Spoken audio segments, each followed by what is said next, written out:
Allahu Akbar, Allahu Akbar, Allahu Akbar, Allahu Akbar, Allahu Akbar, Allahu Akbar, Allahu Akbar, Allahu Akbar, Allahu Akbar, Allahu Akbar kabira walhamdulillahi katsira wa subhanallahi bukratan wa asila.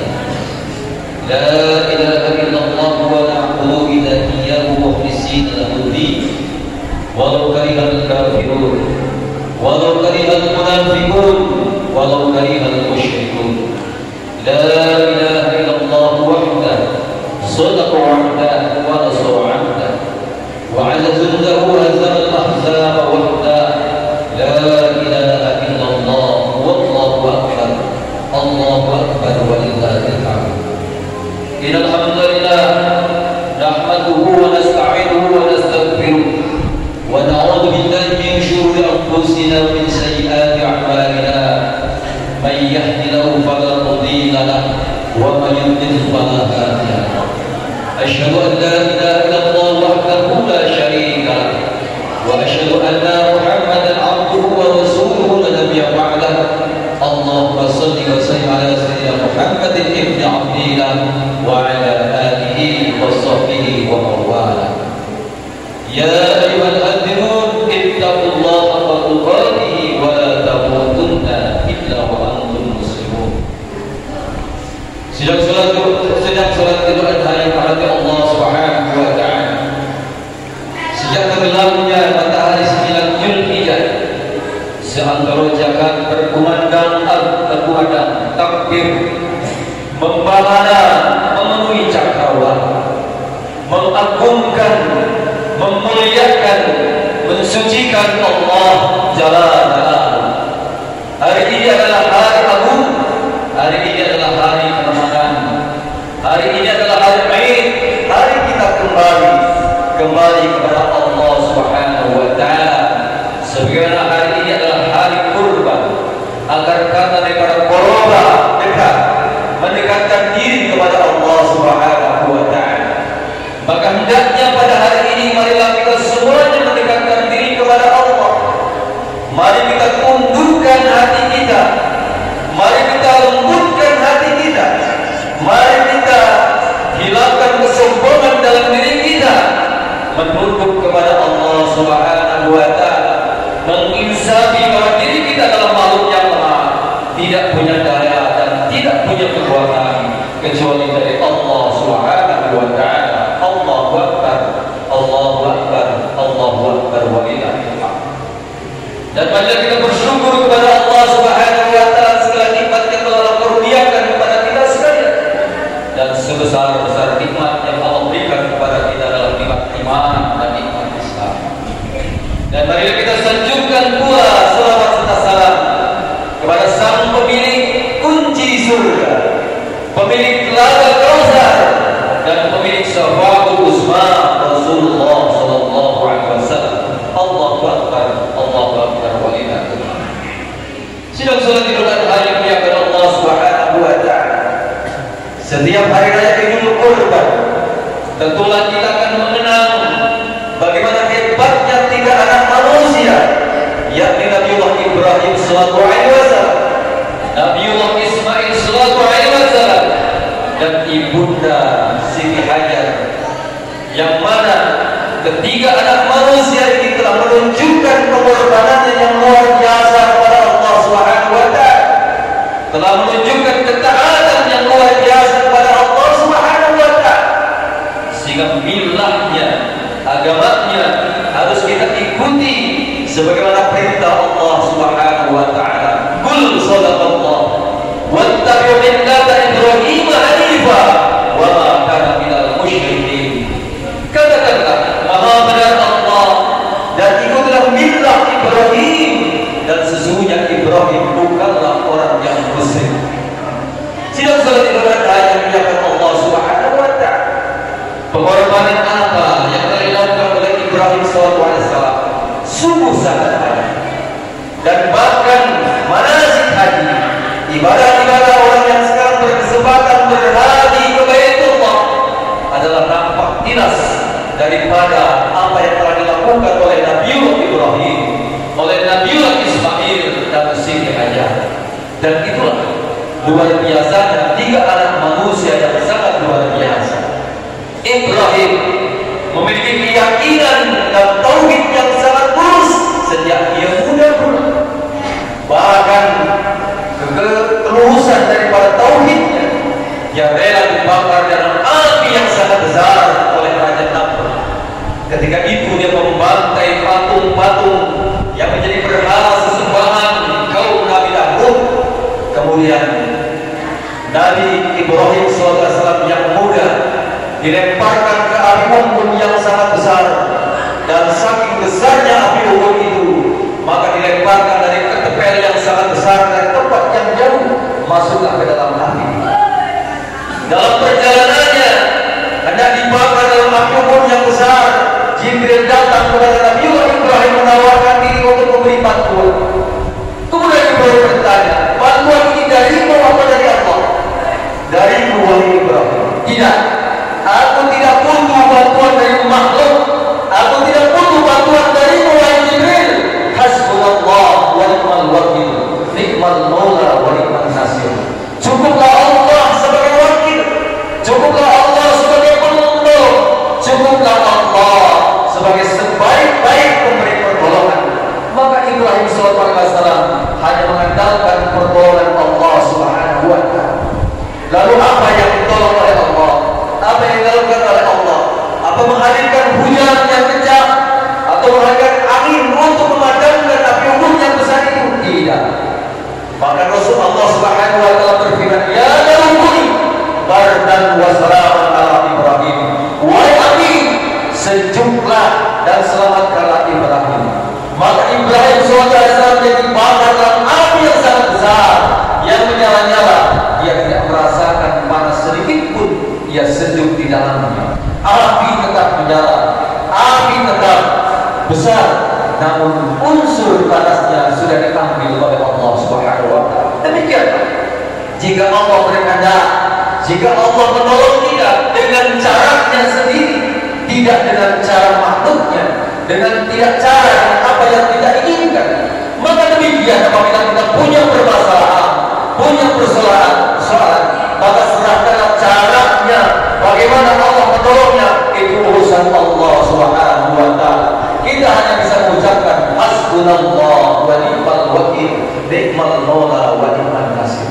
Sidang salat Idul Adha yang muliakan Allah Subhanahu wa Ta'ala, hebatnya tauhid, akidah, keyakinan Nabi Ibrahim SAW, dan dia hanya mengandalkan pertolongan dari Allah Subhanahu wa Ta'ala. Dan ujian lain yang diterima oleh Nabi Ibrahim disuruh hijrah, dan dalam perjalanan hijrahnya istrinya ditawar oleh raja yang lain dan hendak dijadikan istri oleh raja tersebut. Kemudian ujian itu dapat dilewati pula oleh Nabi Ibrahim. Selanjutnya Nabi Ibrahim SAW sudah dalam usia yang sangat tua, tidak juga dikaruniai oleh anak. Setiap hari yang berdoa kepada Allah, Rabbi habli minas shalihin, Rabbi habli minas shalihin, Rabbi habli minas shalihin. Maka di tengah-tengah munajatnya dia katakan merintih kepada Allah, ya Rabb, ubanku telah bertumbuh, tulang-tulangku telah retak, kulit-kulitku pun telah keluar, belum juga Engkau karuniakan apa yang menjadi keinginanku, yaitu anak yang soleh. Namun aku tidak berputus asa berdoa kepada-Mu, ya Rabb. Rabbi habli minas shalihin, Rabbi habli minas shalihin. Dia terus berdoa kepada Allah, berikan aku anak yang soleh, berikan aku anak yang soleh. Hingga usia 110 tahun Nabi Ibrahim belum juga punya anak, dan istrinya pula Siti Sarah telah berumur 90 tahun. Hingga akhirnya setelah bermusyawarah dengan istrinya Siti Sarah, berpoligamilah, menikahi Siti Hajar dari suku Arab yang berpindah-pindah. Cantik cerita dia, bukan budak sebagaimana yang digambarkan oleh orang-orang yang benci pada Islam, bukan pula kita memegang kulitnya, tapi dia adalah perempuan yang terhormat, perempuan yang berparas cantik dan berkulit putih bersih. Maka lahirlah dari situ kelak kemudian yang bernama Ismail sallallahu alaihi wasallam, yang kelak kemudian ialah moyang daripada Nabiullah Muhammad sallallahu alaihi wasallam. Dan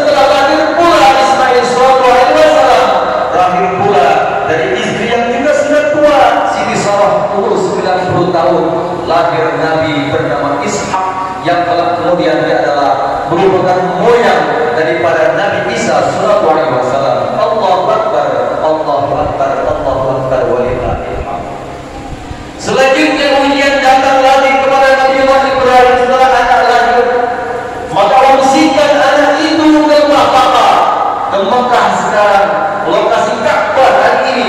Kesitulah diungsikan, tempat yang sangat rawan, tidak pernah terjamah oleh siapapun.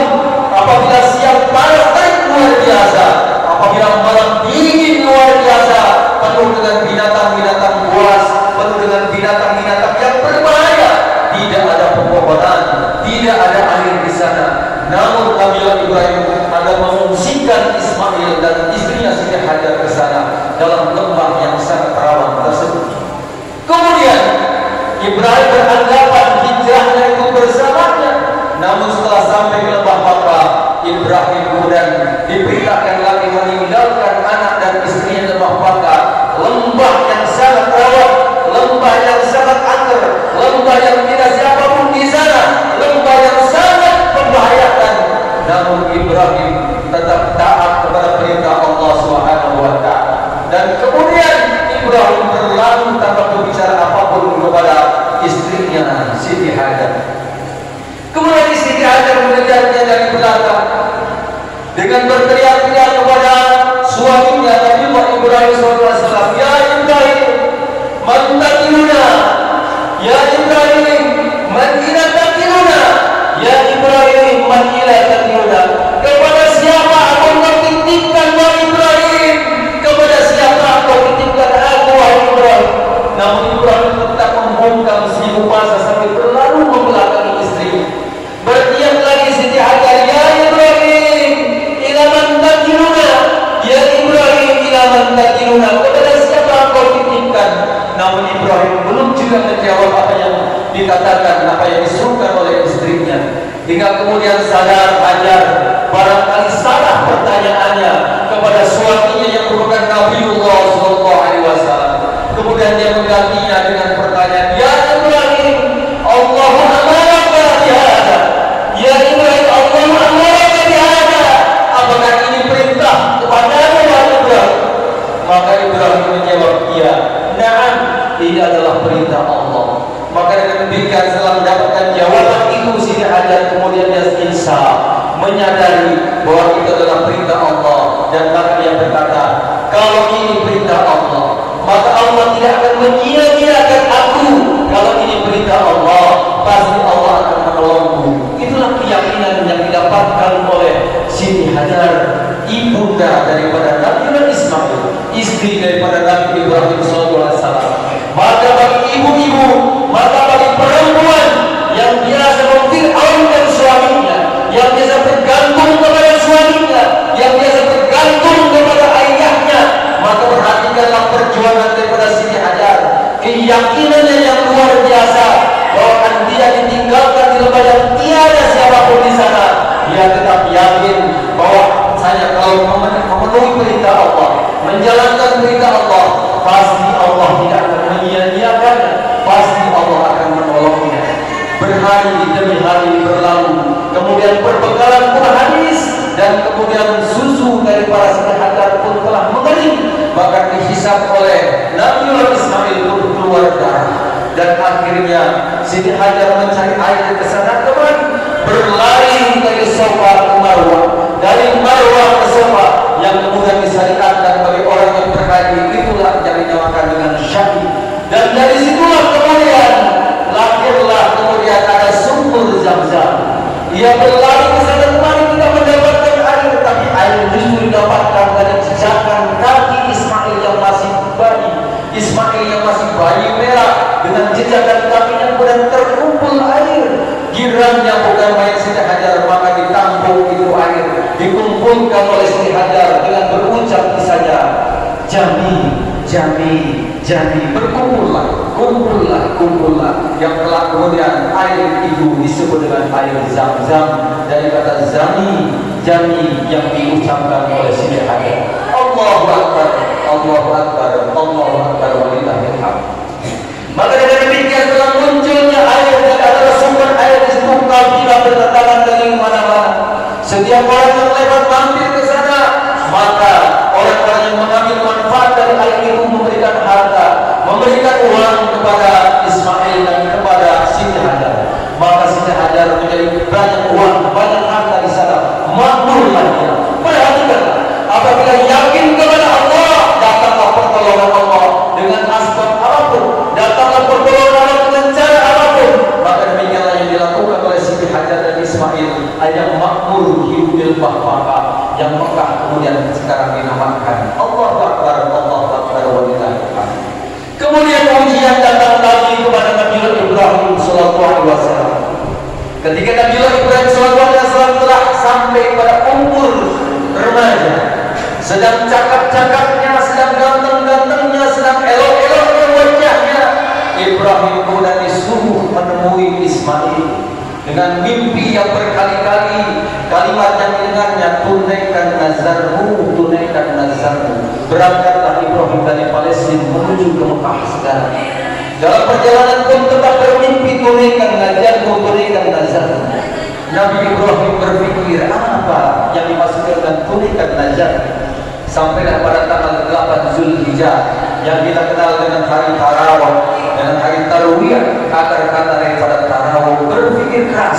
Berpikir keras Nabi Ibrahim tentang apa yang disebutkan tunaikan nazar. Ternyata kemudian pada tanggal 9 Zulhijjah Ibrahim baru sadar apa yang diperintahkan untuk ditunaikan nazar ini. Karena dulu dia pernah berucap ketika dia senantiasa setiap tahun berkurban 40 ekor unta, 100 ekor lembu, 1000 ekor kambing. Orang-orang memujinya, wah Ibrahim atau sangat luar biasa. Setiap tahun berkurban luar biasa banyak. Setiap tahun berkurbankan sekian banyak binatang ternak. Maka luar biasanya engkau. Maka setelah mendapatkan pujian itu, Ibrahim menjawab, andaikan Allah meminta aku punya anak untuk dikorbankan, maka aku akan korbankan. Dan rupanya itulah menjadi nazar Nabi Ibrahim SAW yang ditanggung oleh Allah Subhanahu wa Ta'ala. Maka tanggal 9 Zulhijjah dia paham apa yang dimaksudkan dengan tunaikan nazar. Maka hari itu disebut hari Arafah, yang berada sekarang merupakan padang Arafah. Karena Alif memahami apa yang dimaksudkan oleh Allah Subhanahu wa Ta'ala, yakni memotong leher Ismail. Allahu Akbar, Allahu Akbar, Allahu Akbar walillahil hamd. Sidang salat itulah dari rahmat Allah Subhanahu wa Ta'ala. Maka sampailah Ibrahim kepada Siti Hajar dan kepada Nabi Ismail sallallahu alaihi wasallam yang masih remaja, yang masih muda, masih lucu-lucunya, masih elok-eloknya, masih ganteng-gantengnya, masih gagah-gagah. Kemudian Ibrahim berkata kepada Ismail, ya bunaya, inni ara fil manami annaka fanzur madza tara. Wahai anakku, wahai kesayanganku, sesungguhnya aku bermimpi, aku melihat engkau, melihat aku memotongmu. Bagaimana pendapatmu? Ajar anak yang tidak pernah dirawatnya, anak yang tidak pernah diasuhnya, anak yang tidak pernah dididiknya, anak yang tidak pernah dibesarkannya sendiri oleh Nabi Ibrahim. Apa jawabnya? Ya awati if'al ma tu'mar satajiduni insyaallah minas sabirin. Wahai anakku, tunaikan apa yang telah diperintahkan. Insyaallah Allah akan mendapatimu sebagai orang yang sabar. Demikian hebatnya Nabi Ismail SAW yang dengan didikan tangan yang dingin, didikan perempuan yang soleha, didikan perempuan yang tangguh, lahirlah anak yang soleh, lahir anak yang penuh dengan kesabaran Nabi Ismail SAW. Maka inilah Siti Hajar figur seorang istri yang kuat, seorang istri yang sabar, seorang istri yang soleh akan menghasilkan generasi yang hebat sebagaimana generasi Nabi Ismail SAW. Allahu Akbar, Allahu Akbar, Allahu Akbar. Demikian ujian begitu berat yang diberikan Allah Subhanahu wa Ta'ala. Maka berangkatlah Nabi Ibrahim dan Ismail ke sebuah padang. Sudah diletakkan Nabi Ibrahim di atas batu yang tinggi, digolongnya lehernya berkali-kali dari pisau yang tajam, ternyata tidak mempan lehernya.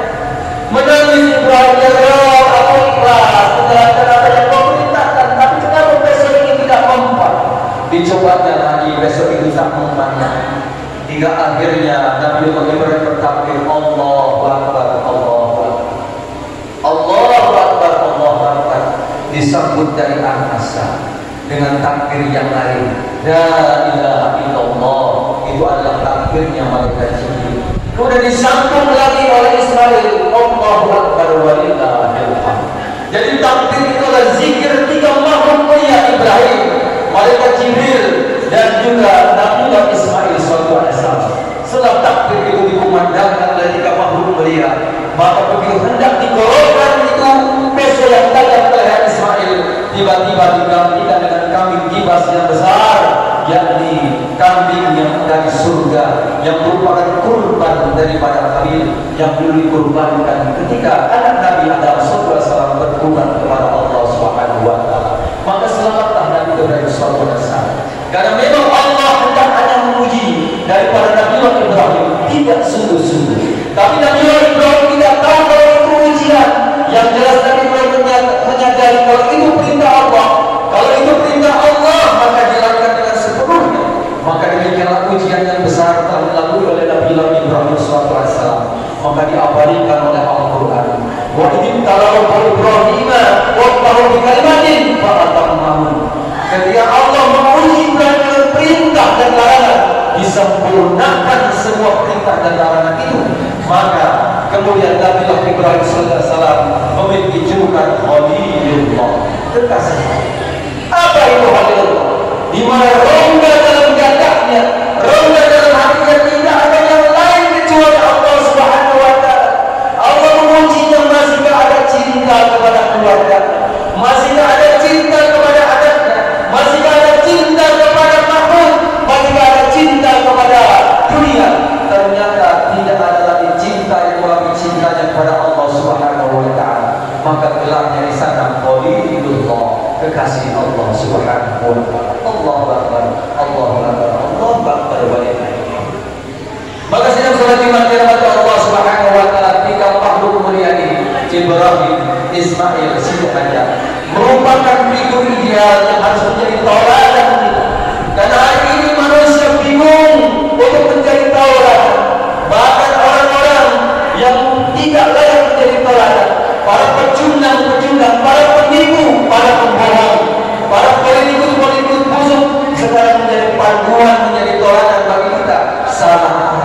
Maka kita harus berpedoman, harus bertauladan kepada Nabiullah Ibrahim sebagai bapak, sebagai laki-laki, sebagai orang tua kita. Nabiullah Ibrahim SAW, bagaimana dia memiliki tauhid yang lurus, bagaimana dia memiliki tanggung jawab yang besar, bagaimana dia memiliki cinta yang besar kepada Allah Subhanahu wa taala. Kemudian kita perhatikan Siti Hajar. Ini adalah figur seorang ibu yang sangat ideal, harus menjadi tauladan bagi ibu-ibu, tauladan bagi perempuan.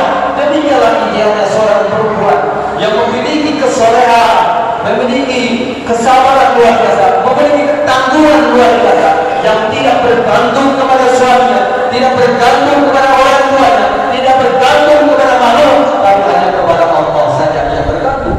Maka demikian Ismail SAW menjadi tauladan bagi anak-anak muda sekarang, menjadi tauladan bagi milenial. Itulah figur sosok yang terbaik, bukan pemain bola, bukan pemain sinetron, bukan bintang Korea yang harus menjadi idola kita, tapi Ismail SAW, seorang anak yang berbakti kepada kedua orang tua, seorang anak yang lulus tauhidnya, seorang anak yang sabar, seorang anak yang sungguh-sungguh ya hanya mengabdikan diri, beribadah hanya kepada Allah Subhanahu wa taala. Barakallahu fil Qur'anil karim wa nafa'ani wa yaghfir min al-ayati wal hakim wa taqabbalani wa minkum tilawatahu innahu was-sami'ul 'alim. Allahumma shalli ala sayyidina Muhammadin wa ala ali sayyidina Muhammad.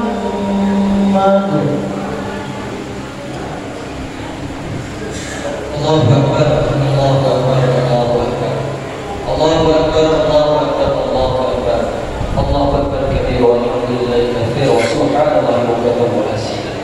Alhamdulillahilladzi anzala as-sakinata fi qulubil mu'minin liyazdadu imanan ma'a imanihim.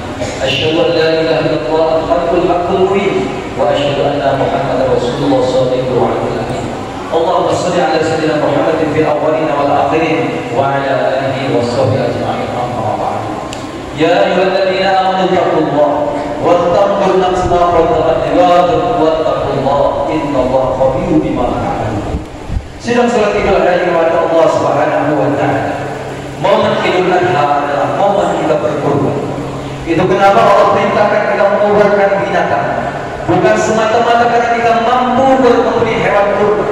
Bukan semata-mata kita mampu mengorbankan hewan yang baik, hewan yang besar. Tapi kurban adalah merupakan filosofi. Kita mengorbankan syariat dan kita memotong binatang. Hakikatnya kita adalah mengorbankan sifat kebinatangan dalam diri kita. Maka orang yang sukses berkorbannya adalah orang yang mengorbankan semua sifat-sifat kebinatangan dalam diri kita. Apa sifat binatang itu? Yang ingin menang sejak binatang ingin mudah gampang diadu domba. Sifat binatang egois, sifat binatang tidak pernah bisa diajar kebaikan. Oleh sebab itu marilah kita tumpahkan sifat-sifat itu pada hari ini juga, agar kita semua menjadi orang-orang yang benar-benar kafah Islam, agar kita benar-benar menjadi orang yang beriman sempurna, agar kita menjadi orang-orang yang bertakwa secara benar. Maka jika ketakwaan kita sudah benar, keimanan kita sudah benar, maka Allah jamin krisis akan berlalu dari Indonesia. Keadaan kita akan membaik. Kita akan diberikan pemimpin-pemimpin yang taat kepada Allah. Kita akan berikan pemimpin-pemimpin yang adil, pemimpin-pemimpin yang beriman kepada Allah Subhanahu wa taala. Sebagaimana janji Allah Subhanahu wa taala, "Lau kana al-amru amanu wa taqaw wa fatana 'alaihim barakatin minas samai wal ardh." Andaikan seorang pemimpin beriman kepada Allah, bertakwa kepada Allah, pemimpinnya bertakwa kepada Allah, apalagi bertakwa kepada Allah, jaksanya, hakimnya semuanya bertakwa dan beriman kepada Allah, kita juga rakyatnya beriman dan bertakwa kepada Allah, maka Allah curahkan keberkahan dari langit dan bumi. Allah Ta'ala fil Qur'anil Karim, "Inna Allaha wa malaikatahu yusholluna 'alan nabi ya ayyuhalladzina amanu shallu 'alaihi wa sallimu taslima." Allahumma ighfir lil mu'minina wal mu'minat wal muslimina wal muslimat wal ahya'i minhum wal amwat. Allahumma ya Karim ya Hamid ya Mughni ya Mu'in ya Rahim ya Wadud, atina bi rahmatika wa atina bi fadlika amma siwa. Ya Allah ya Rabbana, pada hari ini kami bersimpuh ya Allah, menundukkan kepala kami ya Allah, menghinakan diri di hadapan-Mu ya Allah. Ampunilah dosa-dosa kami ya Allah. Ampunilah dosa kedua orang tua kami ya Allah. Ampunilah dosa saudara-saudara kami ya Allah. Ampunilah dosa pemimpin-pemimpin kami ya Allah. Ya Allah ya Rabbana, negeri ini sedang sakit ya Allah, dipimpin oleh orang-orang yang tidak amanah ya Allah. Maka kepada Engkau kami bermohon pada hari ini ya Allah, hari yang sangat mulia ini ya Allah, sembuhkanlah negeriku ya Allah, makmurkanlah negeriku ya Allah, akhirlah krisis-krisis ini ya Allah. Berikan kepada kami pemimpin-pemimpin yang adil ya Allah. Berikan kepada kami pemimpin yang beriman dan bertakwa kepada Engkau ya Allah. Berikan kepada kami pemimpin yang sayang kepada rakyatnya ya Allah ya Rabbana. Negeri ini makmur ya Allah, negeri ini penuh dengan kekayaan ya Allah, tapi hanya dimiliki, hanya dinikmati oleh segelintir orang ya Allah. Karena itu barangkali ini kami kurang taat dan takwa kepada Engkau ya Allah. Maka hari ini kami berazam kepada-Mu memperoleh keimanan dan ketakwaan kami ya Allah. Maka curahkanlah rahmat, curahkanlah keberkahan dari langit dan bumi. Selamatkanlah kami di dunia, selamatkanlah kami di akhirat. Rabbana atina fid dunya hasanah wa fil akhirati hasanah wa qina adzabannar. Ya Allah, inna Allaha ya'muru bil 'adli wal ihsan wa yanha 'anil fahsya'i wal munkari wal baghi.